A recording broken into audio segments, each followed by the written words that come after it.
Hello YouTube, this is Morgan, Airspeed Prime here with my next Sword Art Online episode review. This one's going to be for Season 1, Episode 11, The Girl of Morning Dew. And yeah, this is the first of a two-parter, focusing on Yui, of course. We are still on part 2 of the DVD set, and we will be until the end of this Aincrad arc at Episode 14. In terms of the source material novels, we move from Volume 1 to Volume 2, and we finish off with these two episodes, Volume 2, by telling the third story in this novel of the same name, The Girl of Morning Dew. It's very accurate to the anime episode, and in general, the anime is super accurate to the source materials. And realistically, like in some of the earlier episodes, I mentioned more or less everything that's different. It's just a few little details here and there, otherwise, super spot on adaptation.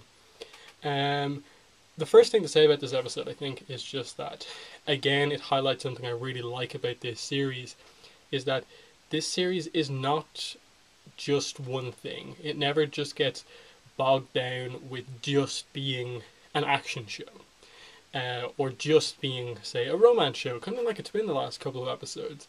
It always kind of switches back and forth between a lot of this stuff. You can have those heavy boss fight episodes where it's super intense and it is all about action.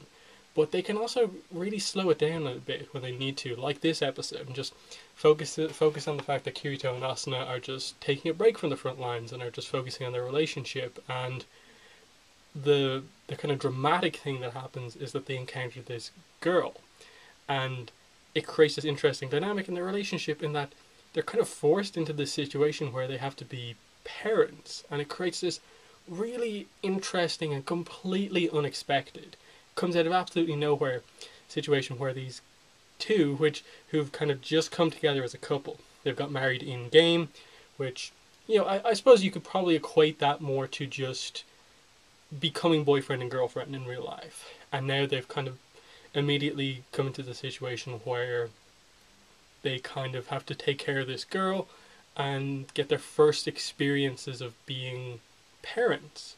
And they don't go too heavy with it, but it just works very well on like an emotional level that Asuna, especially, who is the focus of this episode more than Kirito, in that I'd say the overall thing of these two episodes is Asuna's connection to Yui. Kirito has it as well, but they definitely lead more with Asuna in this episode, as shown when they give her the one big action moment in the episode towards the end, and Kirito kind of steps back and lets her do the thing. And you definitely get the more emotional reactions to Yui from Asuna. So I think that's really cool that just the show is never just the same thing all the time. It can just be whatever it needs to be depending on the episode. It's kind of like other anime, like Naruto, for example. I wish Naruto at some point focused a little bit on the romance. I wish it could just take a break to do that. And we're kind of getting little bits of that now in the Naruto Gaiden manga, like said after everything's kind of gone down. But throughout the entire like 700 episodes of that manga, the whole story, the 400 plus episodes of the anime, they never once really focused on the romance, even though they set up stuff with Naruto and Hinata and stuff like that. They never just went for it because they always had to be the plot focused show. They always had to be the action, ninja action show. Even though that it was right there. It was all there. The show knows how to focus on the character emotions at times, but never just took a break from stuff to focus on it. And sure, it has its reasons, but I kind of like that Sword Art Online is a show that just does that. That these two characters, specifically in this episode, make a point of saying, we are taking a break from doing the action stuff, trying to clear the game, because we have just come together as a couple, and we're just going to spend some time together. That makes complete sense in the grand scheme of the story, because they're not planning on taking a massive break. They know, they specifically say in this episode, they're going to get back to the front lines eventually, but they're just taking some time to enjoy themselves. And it works completely in that sense. And I just like how this it is the first part, you know, in that sense. This definitely isn't the most packed episode of the entire series, but I like how they just spend some time at the start of the episode. It's just Kirito and Asuna. You get introduced to their home on floor 22 that they spent all their money on. You get these little moments like the shots showing off their wedding rings. Kirito kind of looking out into the distance and kind of thinking to himself, like asking a kind of deep question, like, does our relationship like just exist in the game, or is it real? And Asuna just kind of confirms to him that no, it is real. That, you know, if when we get out of the game, I will find you in the real world, and I'll fall in love with you again. That in her mind and in his mind too, this relationship is real. That is the way they've both come and learned to see this game. That as much as it's not real life, the stuff that they do in the game is real. And so that's just a really kind of nice and kind of deep thing to have at the start of the episode, to just affirm that, like, on the outside, like, them talking about getting married and stuff like that seems like, wow, this is a bit crazy, but them just saying, like, no, we do care about each other. We're not obviously going to immediately get married upon leaving the game, but we do want to find each other and meet up and have a relationship in real life. And that in itself is perfectly fine, and it's something that you're waiting to see. And they build to it throughout the whole second arc, ALO arc, and it works out really well when they do finally meet in real life. But for this episode, we're focused on Kirito and Asuna in Aincrad. Then just some other stuff very early on in the episode, like Kirito's asleep and she's just watching him, and she's kind of like, oh, he even though he's so intense a lot of the time, there are some times when he's just really naive and he looks really young, and she's just kind of like, how young is he? And she's just kind of like, no, I know him really well. That this isn't a thing of like he's been hiding his like secret identity and he's actually like this age or something like that. No, these two know each other enough to fall in love with each other. They know that they're roughly in around the same age, and that turns out to be true. We get the reveal at the end that Asuna is just turned 17 and Kirito has just turned 16. I think that's the ages. So Asuna is older than him, but it's just a year, so there's no real problem there. But it's just one of those things where the book stated it's just that it's a rule among the players that they never like ask each other about their ages and stuff like that. The only time when age really comes in anyway into play is when they see like a character who's very young in the game, because there was like a rule that like children under 12 shouldn't use the nerve gear just because of developing brains and stuff like that. So that's why Silica was so popular early on in the game, and why they're so shocked to see Yui in this episode, because she looks like 7, maybe 8 at most in terms of her physical appearance, and then her mental, I suppose, appearance, the way she comes across, is much younger than that, almost like she's a baby, as Asuna says. But from there, you know, you see just Kirito and Asuna's relationship when it's just really casual. And I like that Kirito just really is so consistent in his character, that one of the big first moments in Kirito and Asuna's relationship was that moment when Kirito was just asleep out in the field beside the tree, and she's just like, what are you doing? We should be clearing the game. And then he kind of teaches her that the game can be beautiful and stuff like that. And here in their house, he's just kind of waking up and just like, hey, we did stuff the last couple of days. We took some pictures. Can we just not do something today? He's just kind of really chill and stuff like that. It's just fine with just being around her. He doesn't have to be doing something all the time, whereas Asuna does kind of want to do stuff a lot of the time. And this time Kirito does come up with something to do and kind of tries to spook Asuna out with the whole ghost story that he heard from other players. And then this is where Yui comes into the episode. And we get the nice scene of just, you know, the kind of couple scene where Asuna wants to ride on Kirito's shoulders, and they don't do it just for the little kind of fan service kind of scene they kind of have. It serves a plot reason because her being able to see higher up lets her see over the bushes that if they were just walking around normally, they wouldn't have seen her, but her being so high up spots Yui fairly immediately, and we just get straight into the episode. And Yui just then turns this from just being about the relationship and the personal stuff into more of a kind of plot focused episode.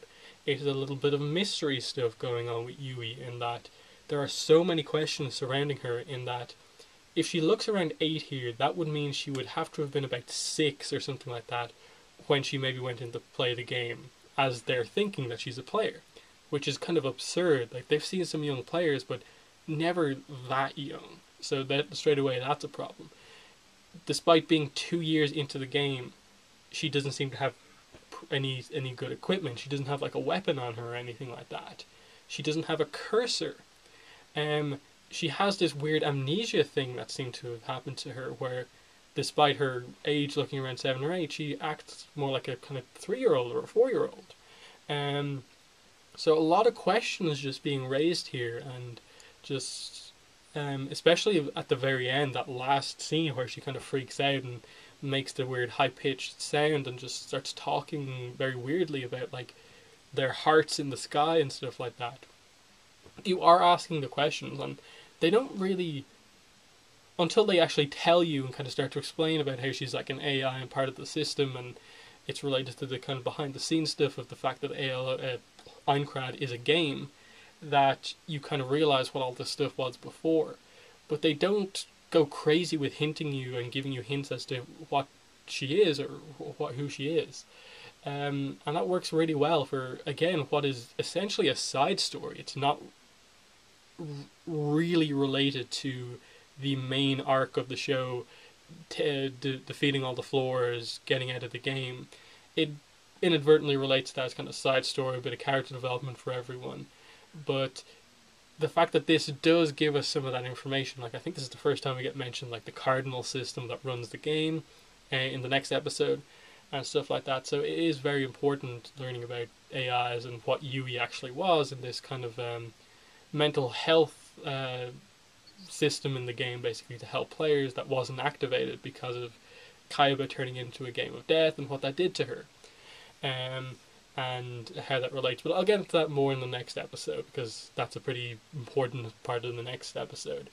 But in this one, they just think she's a really young player, and they want to find out if she has a parent in the game or someone who knows who she is. So to go back to the town of beginnings, and there we get to see, we just get to learn a little bit about the kind of social situation in the game with some of the players who aren't active on the front lines, who aren't mid-level players, who are just the players who kind of didn't want to even risk anything, who just stayed in the first town.